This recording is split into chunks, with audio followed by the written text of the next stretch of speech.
Hello viewers, আজকে আমি তৈরি করব বিভিন্ন রকম সবজি দিয়ে ডিমের ভুজিয়া। এটা আপনারা ডিনারেও খেতে পারেন, আবার সকালবেলা ব্রেকফাস্টেও খেতে পারেন।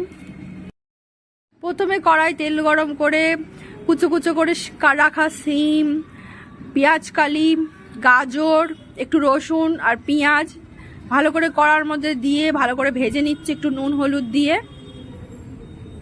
দেখতে পাচ্ছ সমস্ত সবজিগুলো যতক্ষণ না ভালো করে ভাজা হচ্ছে ততক্ষণ পর্যন্ত হালকা করে নেড়ে চেড়ে দিতে হবে, আর একটু হালকা করে ঢাকা দিয়ে রাখতে হবে মিডিয়াম জাল দিয়ে।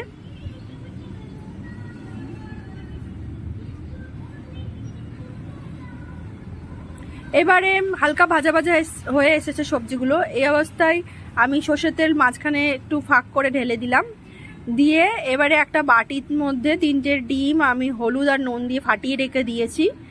এই ডিমটা আমি আস্তে আস্তে কড়ার মধ্যে ঢেলে দেবো।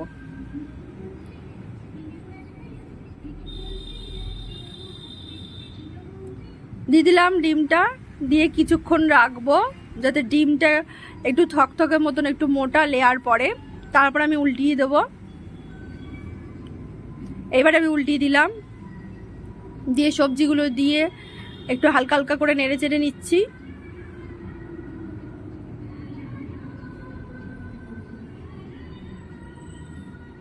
কিছুটা নেড়ে চেড়ে নিয়ে এবার কেটে রাখা টমেটো কুচি আমি দিয়ে দিলাম, দিয়ে এবার নেড়ে চেড়ে দিচ্ছি, তাহলে কি একটু হালকা টকটক মতন লাগবে।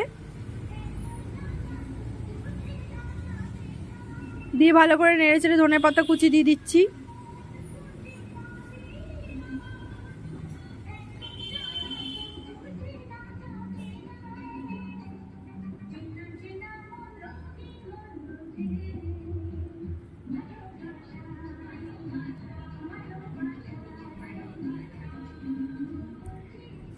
দেখছো সমস্ত এবার ধনেপাতা দিয়ে ভালো করে নেড়ে চেড়ে নিচ্ছি।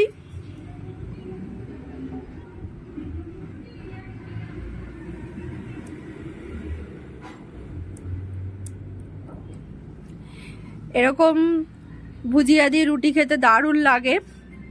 ভিডিওটা শেষ পর্যন্ত দেখার জন্য আপনাদের অসংখ্য ধন্যবাদ। আপনারা শেয়ার করবেন, লাইক করবেন, ফলো করবেন।